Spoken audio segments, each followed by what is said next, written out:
내 앞길 멀고 나 주님을 따라 주님을 찬송하면서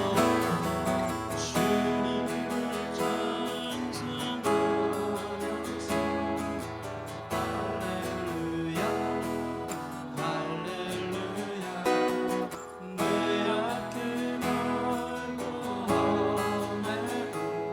나 주님만 따라가리 내 주는 자비하셔서 늘 함께 계시고 늘 깊이 감을하시고 늘 내 주와 맺으러 영불변하시니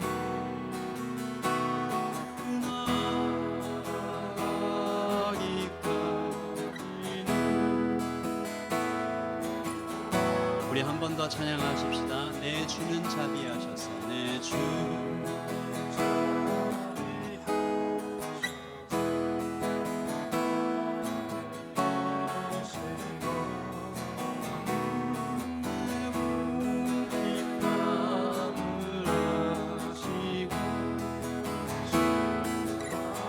주님을 찬송하면서 주님을 찬송하면서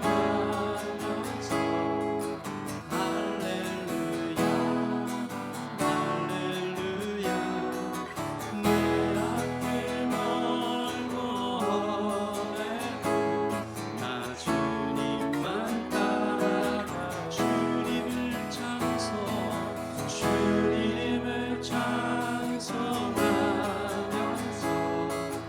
할렐루야 할렐루야 내 앞길 멀고 나 주님만 따라가 내 앞길 멀고 내 앞길 멀고 나 주님만 따라가리 아멘. 함께 일어나서 찬양할까요?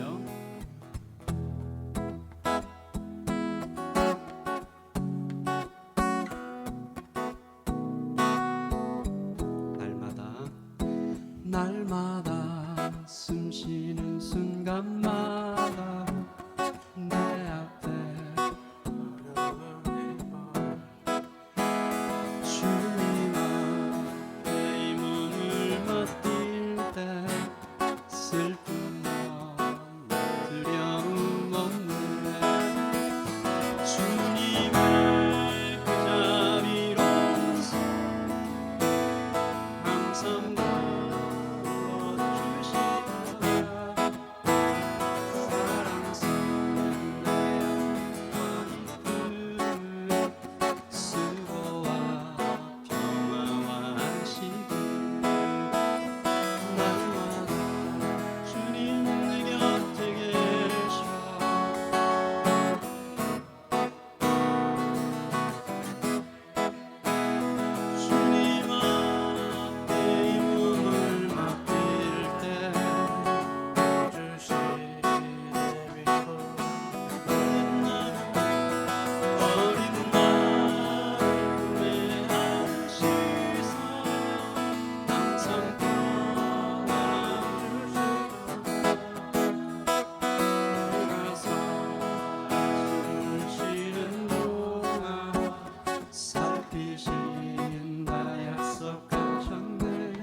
시간 주님의 약속을 생각하며 내가 살아 숨을 쉬는 동안 살피신다 약속하신 주님께 감사합니다.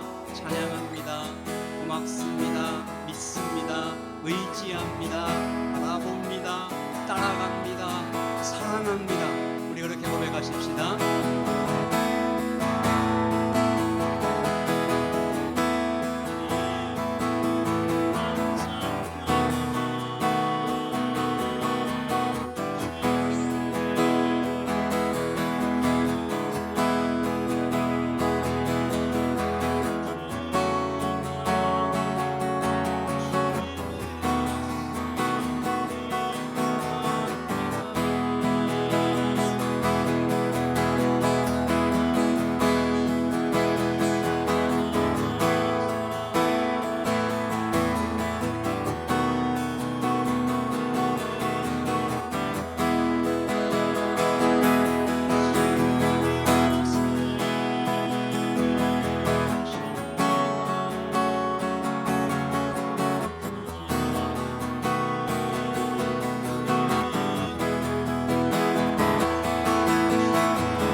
자리에 앉으셔서 계속 기도할까요?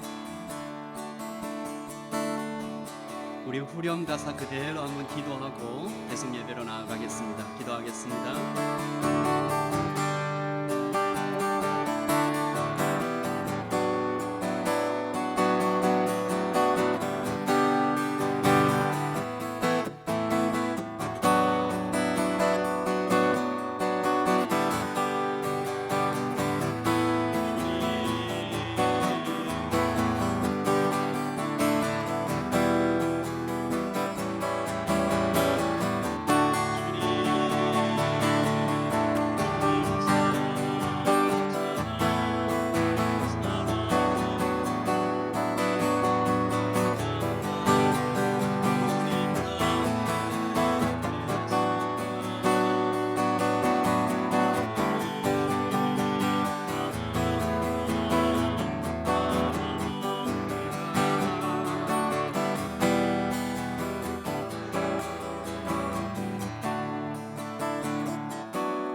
다니엘서 1장 1절부터 9절까지 말씀을 저와 여러분이 교독할게요. 다니엘서 1장 1절부터 9절까지 말씀입니다. 제가 먼저 1절을 읽습니다. 유다 왕 여호야김이 다스린 지 3년이 되는 해에 바벨론 왕 느부갓네살이 예루살렘에 이르러 성을 에워쌌더니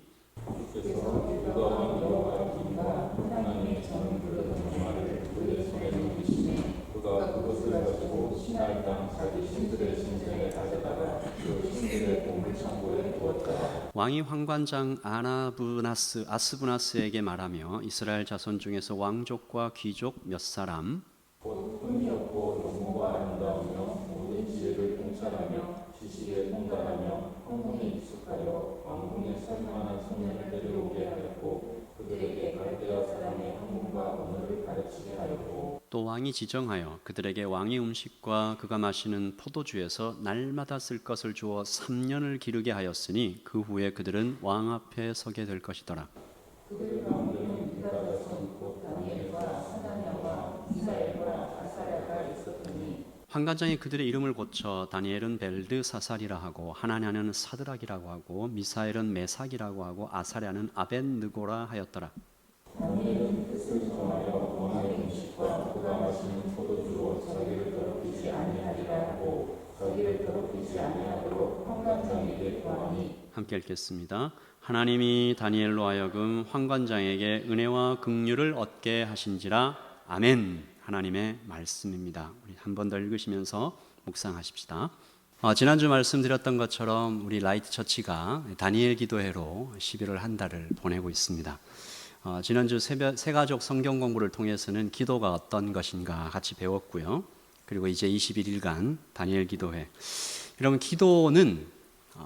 기도는 말하는 것 이전에 듣는 것이라고 할 수 있죠. 그래서 기도는 하나님께 듣는 것입니다. 또 말하는 것이죠. 대화하는 것인데, 그리고 하나님을 또 의지한다라는 표현이죠. 그러니까 기도는 하나님께 내가 필요한 것을 이렇게 푸시하는 것이 아니고 하나님께서 오늘 나에게 무엇을 원하시는가 우리가 듣고 또 이제 하나님만 의지하면서 살아가겠다라고 표시하는 거죠. 그래서 이 다니엘 기도의 남은 기도의 시간 동안 여러분께서 하나님께 많이 들으시고 많이 의지하고 많이 은혜 누리는 귀한 시간이 되기를 예수님의 이름으로 축복합니다. 매주 금요일은 우리 참된교회 교육관에서 모여서 예배하는데요. 또 이렇게 현장에서 모여서 예배하니까 참 너무 좋더라고요. 지난 한 주간 이 다니엘 기도회를 통해서 정말 아름다운 이야기들이 많이 있었습니다. 우리 예수님을 만난 사람들의 이야기가 다니엘 기도회에 꽉 차 있었는데 정말 어떻게 그 어려운 시기를 넘어갔을까 정말 깜짝 놀랄 정도로 넘어졌다 일어나는 얘기, 가슴 찢는 슬픔에서 회복된 이야기들, 거의 죽었다가 다시 살아난, 오늘 우리가 만난 이 다니엘서에도 비슷한 이야기들이 나오는 거예요. 죽었다가 다시 살아난 얘기, 찢어지는 가슴이 다시 회복된 이야기, 넘어졌다 일어난 이야기. 다니엘 이야기의 처음 1절 보면 이 시작부터 굉장히 아파요.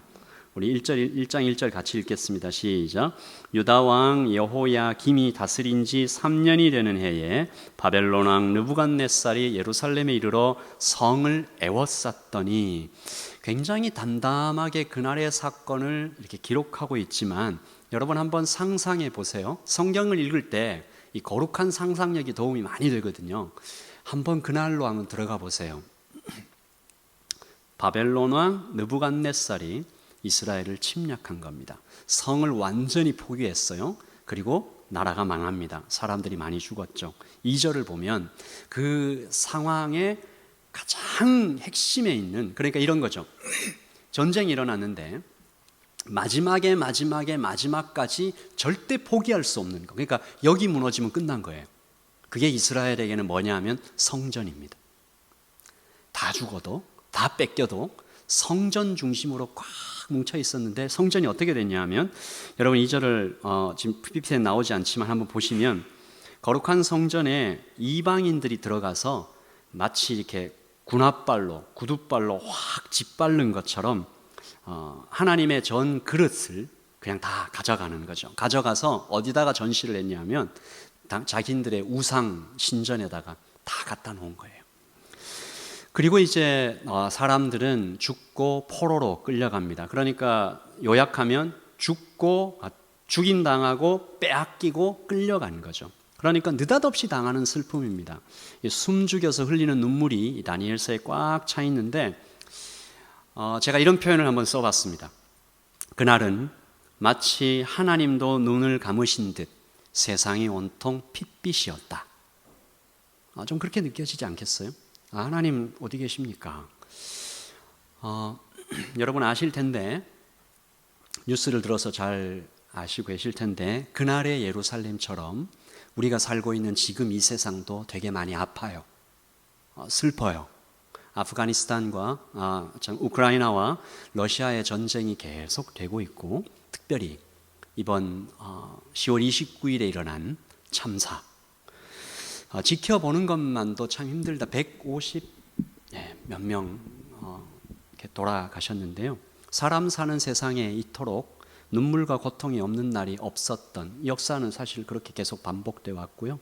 이번 참사에 대해서 한 목사님이 쓰신 글을 제가 페이스북에서 읽다가 가슴이 이렇게 툭 내려가는 것 같더라고요. 제목이 숨이 안 쉬어져요. 제가 읽겠습니다. 우리 권사님, 서울에 있는 딸 4시간 동안 연락 안 되는 동안 마음으로는 이미 딸이 죽어 있었다. 인사불성이 되었고, 딸 잃은 애미로 살아갈 내일, 죽은 목숨이나 다름없는 내일을 그 4시간 동안 숱하게 상상하셨다. 그건 가상이 아니라 현실이었다. 연락이 되어 마침내 생사를 확인했지만 이미 한 번 죽은 딸은 좀처럼 살아 돌아오지 않았다.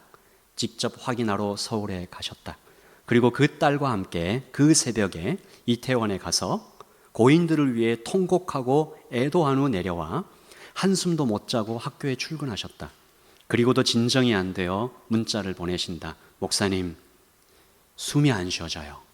숨을 쉴 수가 없어요. 전화를 드리니 권사님 울고 계셨다. 그 죽은 자식들이 다 내 자식 같은 것이었다.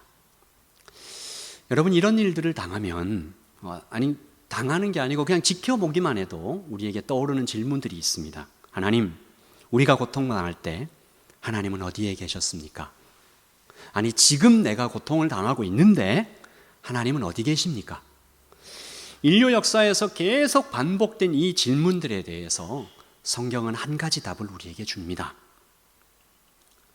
다니엘서에서 하나님이 주신 대답은 이렇습니다. 하나님은 다니엘을 보내셨다. 하나님은 고통받는 현장에 하나님의 사람을 보내십니다. 하나님은 하나님의 사람을 그날의 그곳에 보내셔서 하나님 대신 하나님의 손으로 위로하고 그 고통을 싸매어 주기를 원하시는 것이죠. 그러니까 다니엘에 나타났다는 것은 이런 것입니다. 빼앗긴 들에도 여전히 봄이 온다.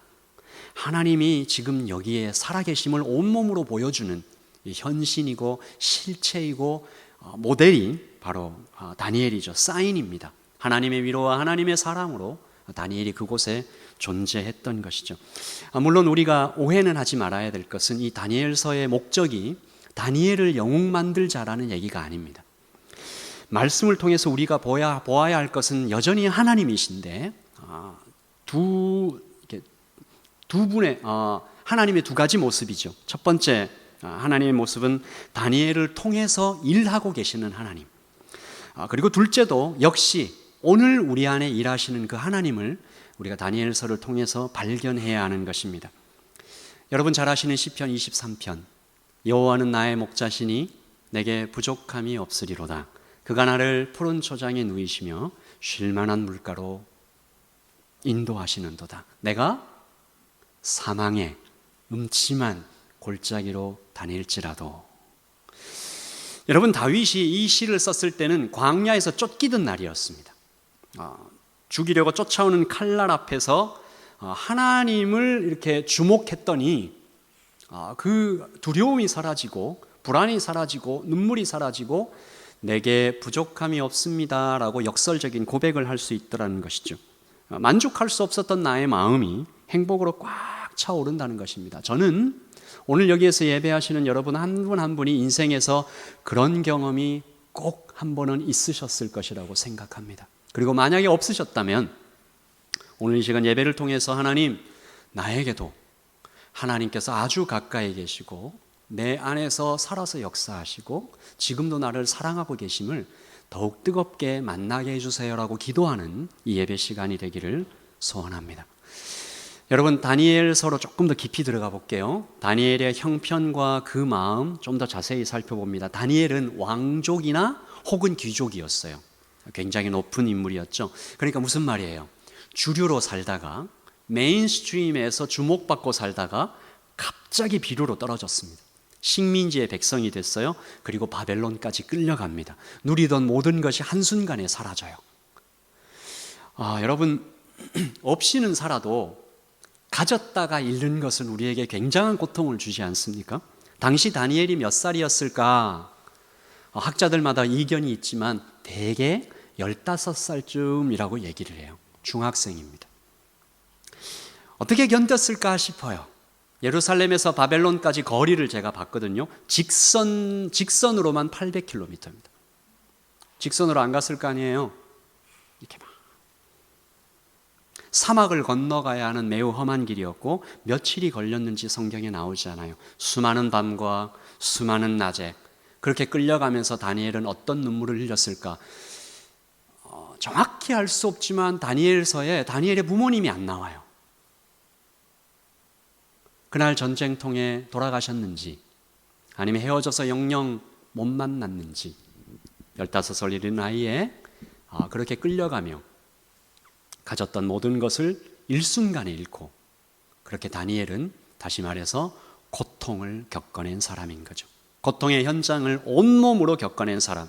그러므로 우리는 이것을 알게 됩니다. 하나님이 보내시는 사람은 이런 사람이구나. 아까 숨이 안 쉬어지면서 목사님 숨이 안 쉬어져요라고 얘기하면서 우는 권사님을 전한 그 목사님이 그 글을 이렇게 마무리하셨습니다. 그 마음 없으면 목사하면 안 되겠더라. 그 현장에서 죽어간 청년들을 마치 자기 자식처럼 함께 울어주는 그 마음 없으면 목사하면 안 되겠더라. 목사면 그럴까요? 그 마음 없으면 성도하면 안 되겠더라. 그 마음 없으면 이런 얘기를 할 수 있겠죠. 그러니까 하나님이 보내시는 사람은 그러므로 첫째, 그 마음을 겪어본 사람입니다. 헤아릴 줄 아는 사람입니다. 울어본 사람입니다. 그 고통을 아는 사람입니다. 더 나아가서 함께 울어주는 사람입니다. 하나님은 고통받는 이스라엘을 위해서 가장 아팠던 사람 중에 한 명을 선택하신 것이죠. 높은 곳에서 뚝 떨어진 사람, 그리고 다니엘은 약한 사람이지 않았습니까? 15살 중학생 나이, 자기를 방어할 힘이 거의 없는 어린 소년을 보내셔서 하나님은 그러므로 낮아지고 약한 그를 통해서 아파하는 인생들을 위로하시는 거예요. 이것은 그때부터 지금까지 인류 역사에서, 교회 역사에서 계속해서 반복되었던, 하나님은 약한 자를 사용하십니다. 그래서 다니엘은, 우리가 역설적으로 얘기할 때 다니엘은 낮아졌기 때문에 선택받았구나, 그래서 부르심을 받았구나, 지금도 하나님께서 그 마음을 가진 사람들을 찾아다니시는 거죠. 능력 많은 사람, 탁월한 사람, 많이 가진 사람이 아니라 울어본 사람, 그 마음을 가진 사람, 그 어떤 조건이 아니라 그 마음요. 그러므로 우리가 이렇게 하나님께 말씀드릴 수 없다는 거죠. 하나님, 저는 작은데요, 저는 참 힘이 없는데요, 저는 말을 잘 못하는데요, 저는 가진 것이 없는데요. 하나님께서 우리에게, 그래, 바로 그것 때문에, 바로 너의 작음 때문에, 바로 너의 힘 없는 그것 때문에, 너의 그 가난함 때문에 내가 너를 가난한 사람들에게 보낸 거야. 내가 너를 작은 사람들한테 보낸 거야. 너가 소외받고 아프고 찢기고 상했던 그것 때문에 내가 또 다른 찢긴 사람들에게 너를 보낸 거야. 그래서 하나님은 낮아진 사람, 상처받은 사람, 넘어진 사람을 지금도 찾고 계십니다. 그리고 그 사람에게 딱 한 가지를 말씀하세요. 너의 그 깨진 마음을 다른 곳에 가서 쏟아놓지 말고 너의 그 깨진 마음 그대로 와서 그 마음을 나에게 주겠느냐. 하나님은 그것을 원하십니다. 여러분, 그리고 그렇게 끌려가서, 모르겠어요. 그 바벨론 왕궁에서 가서는 다니엘이 또 어떻게 견뎠는지, 그렇게 왕궁에서 세월을 보내고 있는데 한 소식이 들립니다. 어쩌면 좀 좋은 일이라고도 볼 수 있겠어요. 그 바벨론의 그 관리가 와서 다니엘과 세 친구에게 왕께서 부르십니다. 지금 당신에게 엄청 좋은 기회가 왔습니다. 왕께서 당신을 선택하셨어요. 4절이죠. 같이 읽을까요? 곧 흠이 없고 용모가 아름다우며 모든 지혜를 통찰하며 지식에 통달하며 학문에 익숙하여 왕궁에 설만한 소년을 데려오게 하였고 그들에게 갈대아 사람의 학문과 언어를 가르치게 하였고. 이 구절 때문에 우리가 다니엘서를 좀 오해하는 거예요. 다니엘은 대단한 사람이었구나, 잘생기고, 이렇게 하는 게 아닙니다. 다니엘은 낮아짐 때문에 선택된 거죠. 흠이 없고 용모가 아름답고 얼굴도 예쁘고 몸매도 멋지고 모든 지혜와 지식에 통달하여 학문에 익숙하고 똑똑하고 왕궁에 설만하고 사람이 귀티가 난다, 뭐 이런 얘기인데, 이게 하나님 입장에서 말씀하신 게 아니고 이 바벨론 왕궁에서 보기에 그렇다는 거죠. 그래서 당신이 뽑혔습니다. 그래서 사람들이 이 구절을 보고, 야, 다니엘 좋겠다. 뭐가 좋아요? 끌려갔는데, 부모님과 헤어졌는데, 뭐 이렇게 생각할 수도 있겠어요. 어차피 포로 됐으니까, 어차피 이건 바꿀 수가 없고 거기에 가서 왕의 눈에 들기라도 해야 이 다음 인생을 살아갈 수 있지, 뭐 이렇게 좀 생각할 수도 있겠죠. 잘된 건가? 여러분, 잘 생각해야 됩니다. 이것은 느부갓네살의 전략입니다. 느부갓네살 왕이 이 유대인들 중에 좀 자기 눈에 보기에 탁월한 사람들, 그러니까 하나님의 사람들, 거룩하게 살아간 사람들, 그리고 이스라엘 유대인들에게 좀 영향력을 미칠 수 있는 왕족과 귀족 중에 누군가를 뽑아서 이 사람들을 바벨론의 사람으로 만들려고 하는 3가지 전략 중에 하나입니다. 여러분, 이 말씀을 잘 들으십시오. 지금도 세상은 하나님의 사람들을 불러 그 사람들한테 칭찬 조금씩 하면서 원하는 것 조금씩 흘려보내면서 그 사람을 바벨론의 사람으로 만들려고 작업하고 있는 거죠. 그럼 문을 좀 닫아주시면 좋겠고요. 자, 그 작업 중에 첫 번째는, 저를 한번 따라서 해주십시오. 신을 바꾼다. 신을 바꾸는 겁니다. 자기가 믿는 그 신에 대하여. 자, 오늘 그 말씀에 보시면 그 갈대아 사람의 학문과 언어를 배우게 했다라고 얘기해서 이게 그냥 뭐 공부 열심히 했다라는 얘기로 오해할 수 있는데, 이것은 당시의 학문이 뭔지 알면, 당시의 학문은 공학, 생물학, 교육학 이런 게 아니고요. 굉장히 종교적인 것이었습니다. 당시의 학문은 별로 점치는 거, 점성술, 종교의식 이런 게 당시의 학문이었어요. 그러니까 느부갓네살 왕의 전략 첫 번째는 머릿속에서 하나님을 지워내겠다라는 것입니다. 둘째, 음식을 바꿉니다. 같이 읽어볼까요? 45절 시작. 또 왕이 지정하여 그들에게 왕의 음식과 그가 마시는 포도주에서 날마다 쓸 것을 주어 3년을 기르게 하였으니 그 후에 그들은 왕 앞에 서게 될 것이다. 왕의 음식이 얼마나 대단하겠어요. 얼마나 맛있겠어요. 최고급 포도주가 나왔겠죠. 화려하게 편안하게 지내며 음식만 얘기한 게 아니겠죠. 사는 곳, 누리는 것, 옷 모든 것을 포함하는 것일 것입니다. 여기서 기르게 하였더라니 라는 표현이 나오죠. 좀 섬찟하지 않아요? 마치 충성스러운 개처럼 다니엘을 만들어 가겠다, 주는 것을 받아먹는 바벨론의 종, 세상의 종이 되게 하겠다라는 이 느부갓네살의 전략입니다. 그러므로 지금도 돈은 아주 강력한 힘을 가지고 있는 거죠. 자기도 모르는 사이에 묶여서 종이 돼버릴 수도 있는. 그리고 마지막 셋째, 이들의 이름을 바꿉니다. 유대인들에게 이름은 그 인격 그 자체거든요. 가문 상징하고 그의 인생 전체를 보여주는 것 중에 하나인데, 이 다니엘과 세 친구의 이름을 한번 볼게요. 첫 번째 6절 시작. 그들 가운데는 유다 자손 곧 다니엘과 하나냐와 미사엘과 아사랴가 있었더니, 다니엘과 세 친구만 뽑힌 게 아니죠. 그 중에 특별히 이 다니엘과 세 친구를 언급하고 있는데, 그 다음 이름의 뜻입니다. 하나님은 재판자이시다. 다니엘, 하나냐, 여호와는 은혜를 베푸신다. 누가 하나님과 같겠는가? 여호와는 나의 도움이시다. 너무 멋진 이름들이죠. 이것을 이렇게 바꿉니다. 환관장이 그들의 이름을 고쳐 다니엘은 벨드사살, 하나냐는 사드락, 미사엘은 메삭, 아사랴는 아벳느고. 뜻을 볼까요? 베리어, 신이죠. 이방 신이죠. 벨드사살, 베리어 그의 생명을 보호하사, 사드락, 아쿠죠. 아쿠의 명령이다. 메삭, 누가 아쿠 신인가? 아벳느고, 느고의 종이다. 다니엘 사라지고 벨드사살이 남습니다. 그러니까 그 이름을 내 입으로도 불러야 되고, 남들이 나의 이름을 그렇게 부르는 것을 듣고 대답도 해야 돼요. 그러니까 그 이름을 들을 때마다, 입으로 부를 때마다 이 사람들은 지금 뭘 하고 있는 거예요? 내 가족과 친구들을 죽인 그 나라의 신을 찬양하는 거죠. 계속 벨드사살, 벨드사살, 벨드사살. 네, 제 이름은 벨드사살, 베리어, 그의 생명을 찬양합니다. 보호하소서. 비참한 일이죠. 이것을 당하고 있습니다. 세 가지를 종합하면 생각을 바꾸고, 그러니까 머릿속에 있는 영혼, 신을 바꾸고, 음식을 바꾸고, 말도 바꾸고, 이것이 다니엘이 살았던 세상, 그리고 지금 우리가 살고 있는 세상과 참 많이 닮아 있다라는 생각이 듭니다. 하나님의 사람들에게 미디어와 또 여러 가지 친구들이 이렇게 다가옵니다. 너 말을 바꿔. 너 생각을 바꿔야지.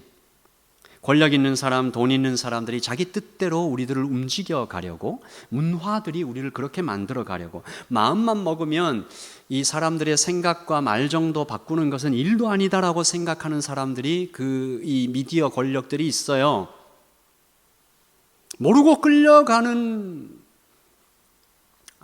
그런데 모르고 끌려가는 건 그나마 또 뭐 어쩔 수 없다 치지만, 사실 우리는 알면서도 끌려가야 하는 때도 있지요. 회사의 보스가, 직장의 매니저가, 또한 친구가, 가족이 힘으로 혹은 감정으로 압박해오면서 너 그런 말 하지 마. 너 그렇게 생각하지 말라니까. 우리는 아닌 것을 알면서도 그 말을 해야 될 때가 있고, 아니면 그 말을 하지 말아야 될 때가 있고, 입을 꾹 닫아야 될 때가 있고, 심지어 생각도 바꾸라는 압력과 유혹이 여기저기에서 찾아오고 있는 것이죠.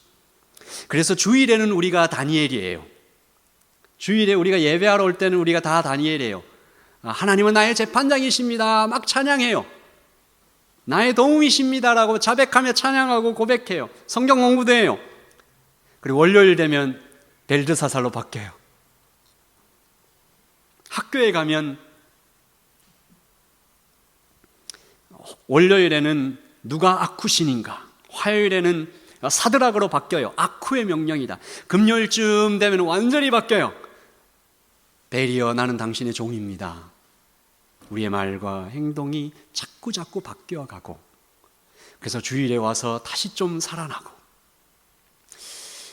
여러분, 그래서 좀 여담이지만 다니엘 기도회처럼 이렇게 21일간 집중해서 계속 우리 안에 있는 것들을, 좀 어두운 생각들을 쭉 밀어내는 것은 1년에 적어도 한 번 꼭 필요한 것 같아요. 제가 저의 젊은 시절을 생각해 보면 우리의 신앙이 한 번 이렇게 쫙 점프했던 때는 대개 수련회 때였어요. 그러니까 일주일에 한 번씩 이렇게 세상에 나가서 막 벨드사살 좀 되었다가 주일에 와서 다니엘로 조금 이렇게 됐다가 또 이렇게 반복하는 정도가 아니고, 코스타나 수련회에 가서 2박 3일, 3박 4일 동안 막 집중적으로, 그래서 내 안에 있는 것들이 싹 빠져나가고 하나님으로 꽉 채워졌을 때 그 다음 단계로, 그 다음 계단으로 점프하는 것들을 우리가 꽤 많이 느끼는 것 같습니다. 적어도 우리가 성인들이니까 그렇게 청년들처럼 수련회를 가지긴 참 쉽지 않지만 그래도 우리 한번 해보자고요. 우리 라이트 처치는 우리가 적당한 때에, 우리가 이 정도의 인원 많지 않을 때 수련회도 같이 하고 또 함께 하나님의 말씀을 좀 집중적으로 들으며 우리의 신앙을, 우리의 믿음을 한 단계 좀 점프하는. 여러분, 그래서 우리가 이렇게 세상 속에 나가서 그런 어떤 압력들을 받으면 절망하게 돼요. 타협하게 돼요. 체념해요. 못 이긴다. 어쩔 수 없다. 그래도 주일에는 교회는 나가야지. 반복하는. 그런데 다니엘이 오늘 이 말씀이 나와요. 뜻을 정했다. 우리 8절요. 시작. 다니엘은 뜻을 정하여 왕의 음식과 그가 마시는 포도주로 자기를 더럽히지 아니하리라고 자기를 더럽히지 아니하도록 환관장에게 구하니. 아멘. 여러분 모두 뜻을 정하시기를 예수님의 이름으로 축복합니다. 그래서 강건해지십시오. 다니엘을 말할 때 대표적으로 사용되는 표현이죠. 뜻을 정한 다니엘. 멋있죠. 비록 포로로 끌려왔지만 제국의 황제와 용감하게 맞서는 다니엘. 나는 왕이 주는 음식은 먹지 않겠습니다. 어디서 이런 용기가 나왔는지. 이 음식은 왕에게 바쳐진, 혹은 이방신에게 바쳐진 우상의 제물로 사용된 음식들이니 나는 먹지 않습니다. 나는 이거 먹지 않고 나를 더럽히지 않고. 그러니까 무슨 말이에요? 당신이 주는 음식은 더럽다, 뭐 이런 얘기이죠. 느부갓네살 왕이 어느 정도로 무서운 사람이었냐면, 어느 정도로 잔인한 사람들이었냐면, 그가 유다의 왕 시드기야를 죽일 때를 보면 알 수 있습니다. 레레미야 39장 6절에 보면 바벨론 왕이, 미성년자들이 보면 너무 무서울 것 같은데, 리블라에서 시드기야의 눈앞에서 그의 아들을 죽였고, 또 유다의 모든 귀족을 죽였으며, 시작. 왕이 또 시드기야의 눈을 빼게 하고 바벨론으로 옮기려고 서슬로 결박하더라. 이런 왕입니다. 이런 왕을 15살쯤 된 이 소년이 딱 거부하고 당신이 주는 더러운 음식은 먹지 않겠습니다. 굉장한 용기가 필요하죠. 그래서 사람들에게 다니엘의 이미지는 소년 영웅이에요.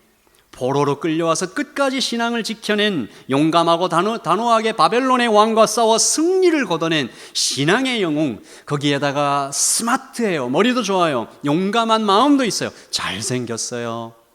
몸매도 좋아요. 그래서 신앙이 어느 것 하나 빠질 것 없는 멋진 크리스찬으로 다니엘이 많이 소개되어 있어요. 이렇게 얘기하면 최고 신랑감, 이렇게 생각해 볼 수 있겠죠. 여러분, 그런데 우리가 다니엘을 이렇게만 본다면 우리가 성경이 우리에게 알려주고 하는 굉장히 중요한 메시지 하나를 놓치게 될 수도 있습니다. 물론 다니엘 훌륭해요. 그러나 오늘 말씀은 다니엘의 영웅됨을 보여주려는 것이 아닙니다. 그래서 우리도 다니엘 같은 이 어린 소년이 이 정도 했는데 너는 다니엘 나이 2배야. 저는 한 3배쯤 되는 것 같은데 너는 더 해야지 라는 어떤 따끔한 충고나 교훈이나 이 부끄러움이나 책망이나 그런 걸 느껴서 나도 하나님 따라가고 참 용기 있게 살아야, 그런 의도로 성경이 기록되지 않았습니다. 다니엘은 우리가 말씀에 조금 더 깊이 들어가 보면 다니엘 영웅 아니에요. 물론 훌륭해요. 그러나 그는 여전히 상처받은 자로 기록되어 있습니다. 아주 약한 자, 실수가 많은 자입니다. 오늘 말씀을 좀 더 자세히 보면요, 여러분, 다니엘이 왕의 음식을 거부한 것은 값진 일이죠. 그런데 여러분 그런 생각 안 해보셨어요? 왕의 음식만 우상의 것인가?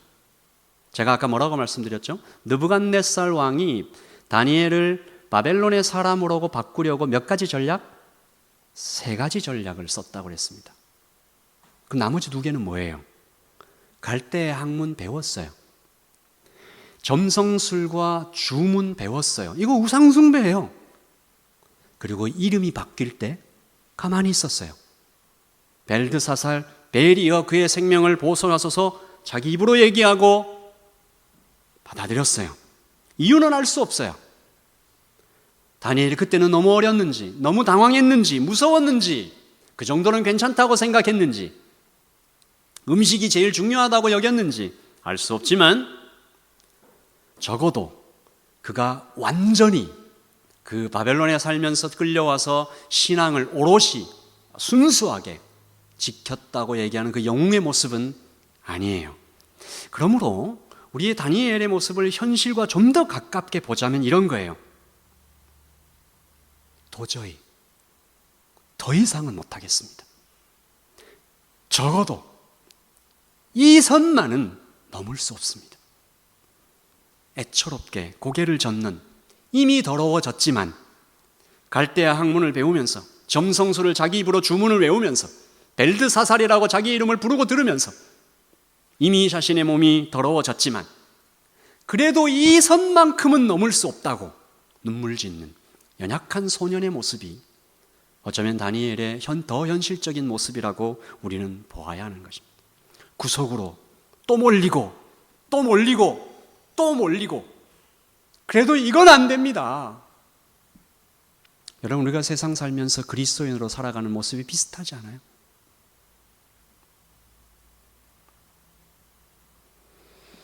마지막 한 가지, 이것만은 안 된다고 가까스로 버티고 있는 모습.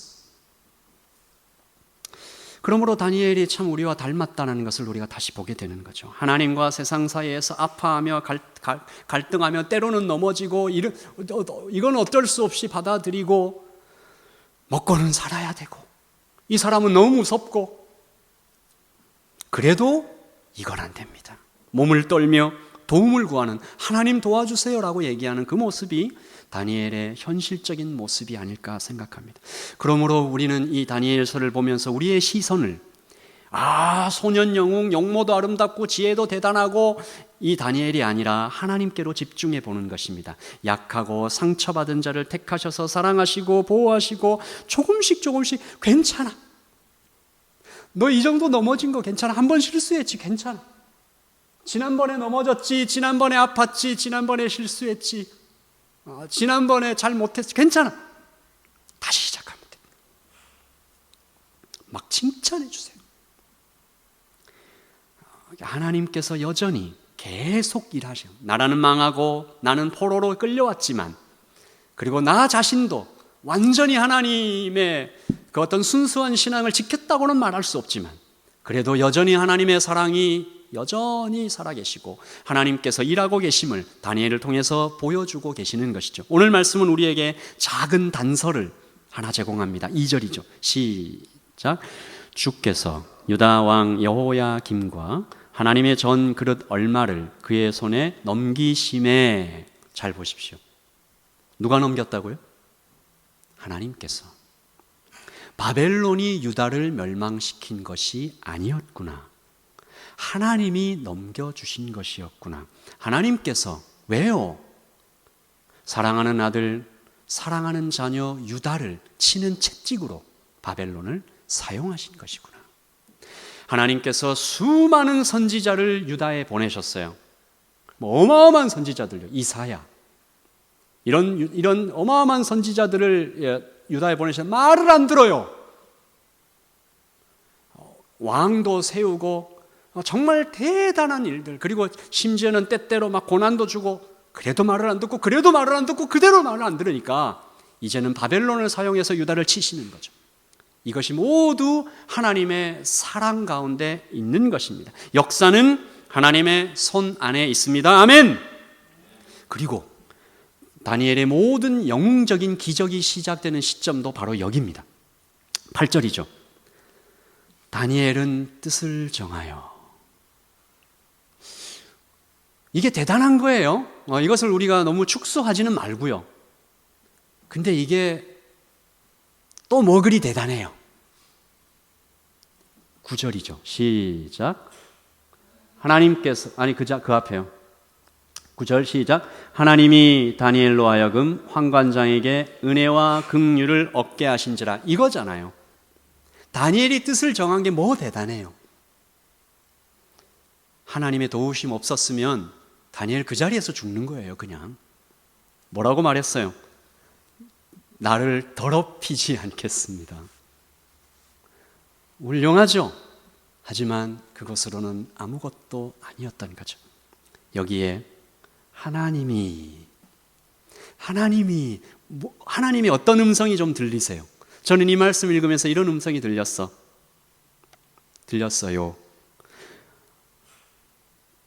다니엘아, 그래? 내가 그 기도를 기다렸어. 네가 여기에도 좀 밀리고 저기도 실수하고 여기도 실패하더니 이제는 나에게 기도하는구나. 이제는 나에게 뜻을 정했구나. 나는 너의 그 깨진 마음을 기다렸어. 너가 나를 찾기를 기다렸어. 도와달라고. 더 이상은 못 버티겠다고 손을 들기를 기다렸어. 나는 너를 위해서 일하는 하나님 엘샤다이, 거룩한 하나님 엘로힘이야. 그러므로 우리는 이 다니엘에게서 나를 발견해야 합니다. 하나님은 그 앞에요. 하나님은 다니엘로 하여금, 하나님은 우리 소희로 하여금, 하나님은 우리 지영자매로 하여금, 하나님은 여러분을 하여금 세상에게 또 그 사람에게 은혜와 긍휼을 얻게 하신지라. 여러분, 말씀을 좀 정리하겠습니다. 하나님은 약한 자를 부르십니다. 택하십니다. 깨어진 마음으로 하루를 살아가는 사람을 부르셔서 거룩한 양심이 오염된 이 세상에서 고통받으며 살고 있는 우리를 힘없이 애매하게 끌려다니며 너는 이 세상과 어울리지 않으니 빨리 생각을 바꾸라니까, 빨리 말을 바꿔, 생각도 바꿔라고 하는 세상. 그런 말은 입 밖에도 내지 말고 너는 이런 말을 해야 되라고 협박하고 유혹하고 맛있는 음식과 손에 잡힐 듯한 쾌락으로 우리를 유혹할 때, 여기가 안전하다니까? 라고 달콤하게 속삭일 때, 너 왜 굳이 그 길을 가려고 해? 왜 고통받으려고 해? 그 길을 굳이 선택해서 다른 길도 있다니까? 라고 얘기하는 이 세상에서 마지막까지라도 버티며 하나님 더 이상은 못하겠어요. 제 힘으로는 안 돼요. 도와주세요. 적어도 이 선은 아니잖아요. 하나님. 그마저도 하지 못해 날마다 쓰러지는 한이 있더라도 그래서 우리 예수님께서 이 땅에 오신 것입니다. 예수님께서 지금 우리가 겪는 모든 어려움을 다 아십니다. 제가 예전에 청년들과 함께 제자훈련을 할 때 항상 이 질문을 하고 한 30분, 1시간 동안 얘기했던 것이 있어요. 자, 예수님께서 이 땅에 오셔서 겪으신 일들 가운데 지금 나는 겪고 있지만 예수님은 안 겪은, 나는 지금 당하고 있지만 예수님은 잘 모를 것 같은 그런 인생의 고통이 뭐가 있을까? 막 나와요. 근데 우리 하나하나 살펴보면 예수님은 그 모든 것을 다 당하셨습니다. 물론 딱 그 일은 아니지만 예수님은 마음의 가장 깊은 고통, 그리고 배신, 죽음. 어떤 친구가 그러더라고요. 예수님 연애는 안 해보셨잖아요. 시련의 아픔을 아실라나? 제가 그렇게 얘기했어요. 예수님께서 제자들을 사랑하셨을 때 너는 그 사랑이 그저 스승과 제자의 사랑 같냐? 그 사랑은 어머니가 자녀를 사랑하는 사랑 더하기, 연인이 연인을 뜨겁게 사랑하는 그 사랑 더하기, 그리고 선생님이 학생을 사랑하는 그 사랑 더하기, 친구가 친구를 사랑하는 그 사랑 더하기, 그 모든 사랑을 더한 것보다 더 지극한 사랑이었다. 그런데 예수님은 실현당하셨지.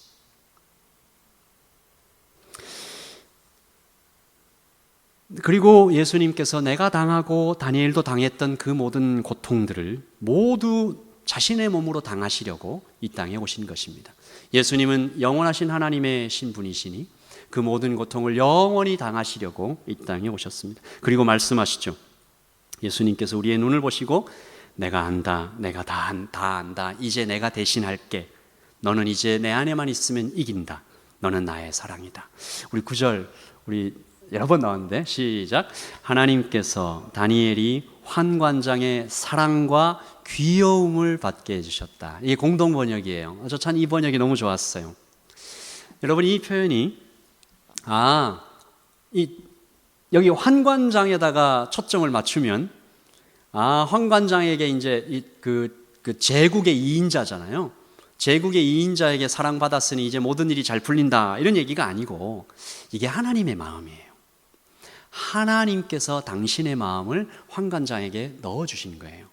환관장에게 나온 마음이 아니에요. 그러니까 이것은 무슨 얘기예요? 마치 세상에 외치는 거예요. 내가 다니엘을 이렇게 사랑하고 이렇게 귀여워해. 때때로 실수하고 넘어지고 좌충우돌 부딪히고 그래 나 다니엘 너무 귀여워. 너무 사랑해. 그러므로 우리가 고통의 시간을 견딜 때 하나님은 하나님의 사람을 보내어 주신다는 것을 믿으십시다. 우리 주위에 그 하나님의 사람들이 이미 있다라는 것을 발견하십시다. 내가 눈을 조금만 열면 내 주위에 마음이 깨진 자가 있어요. 그 마음이 약한 자가 있어요. 내 마음을 조금만 열어서 나 이렇게 연약해, 나 이렇게 아파, 나 이렇게 슬퍼. 내가 그 상실의 아픔 때문에 내가 혼자 있으면 마음이 무너지는 것 같아 라고 얘기하면 그 사람이 뭐라고 해요? 나도 그랬어. 하나님이 그 가운데서 일하기 시작하세요. 이 사람이구나. 하나님께서 나에게 보내신 사람. 그 사람이 다니엘이에요. 그 사람이 예수님이에요.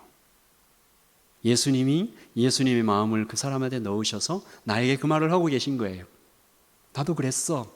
나도 아팠어. 근데 우리 예수님 바라보자. 여러분 우리가 그러므로 또 다른 사람에게 다니엘이 되어줄 수 있습니다. 또 다른 옆에 있는 사람에게 예수님이 되어줄 수 있습니다. 하나님이 환관장에게도 하셨잖아요. 환관장 예수님 하나님 안 믿는 사람이에요. 하나님을 안 믿는 사람에게도 하나님의 마음을 넣어주실 수 있었다면 우리 안에 예수님이 살아계시잖아요. 성령님 계시잖아요. 우리는 얼마나 더 하겠어요. 우리는 옆에 있는 사람에게 예수님이에요. 예수님이 될 수 있어요. 약한 자, 깨진 자, 구석으로 몰리는 자, 또 몰리는 자. 그래도 이 선은 안 돼요. 뜻을 정해서 하나님께 나아가는 자. 그 사람을 통해서 하나님께서는 일을 하실 것입니다. 예수님이 우리가 이렇게 기도하십시다. 우리 같이 한번 기도해요. 하나님이 환관장에게 사랑과 귀여움을 얻게 해주신 것처럼 역사의 주인이시며 하나님의 사람도 아닌 사람들도 인도하시고 움직여 가시는 우리 하나님 앞에 반석 위에 굳게 선 것처럼 우리가 복음 위에 하나님의 사랑 위에 그 평안 위에 충만 위에 잘 서서 일주일 살고 하나님 나에게 다가오는 다니엘들과 예수님의 손길, 내가 다니엘이 되어주고 또 그에게 예수님의 마음이 되어주는 이번 한 주간 우리의 평생 되게 하여 주시옵소서. 하나님 이번 참사로 고통당하고 있는 우리 희생자들에게 유가족들에게 아버지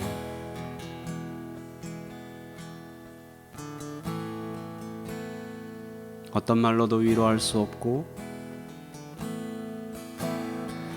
오직 하나님만이 하실 수 있음을 우리가 이 시간 고백하며 아버지 하나님 그들의 마음을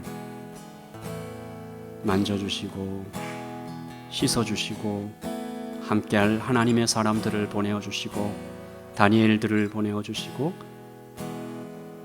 예수님께서 친히 가셔서 붙잡아 주시기를 소원합니다. 사랑이 많으신 아버지 하나님, 우리 예배하며 주님께 드렸던 이 모든 기도가 주님의 귀에 들렸고 작은 신음에도 응답하시는 주님을 찬양드리오며 우리 주 예수님의 이름으로 기도합니다. 아멘. 지금은 우리 주 예수 그리스도의 그 크신 사랑과 하나님의 은혜와 성령의 교통하심이 여기에 그 마음으로 다가가고 또한 하나님의 일하심을 믿으며 실수해도 넘어져도 끝까지 붙잡으시는 하나님 위에 잘 서서 이번 한 주간 누군가에게 다니엘이 되어주는, 누군가에게 예수님의 나타남이 되어주기를 원하는 여기 모여있는 모든 하나님의 백성들 머리머리 위에 지금부터 영원토록 함께 있을지어다.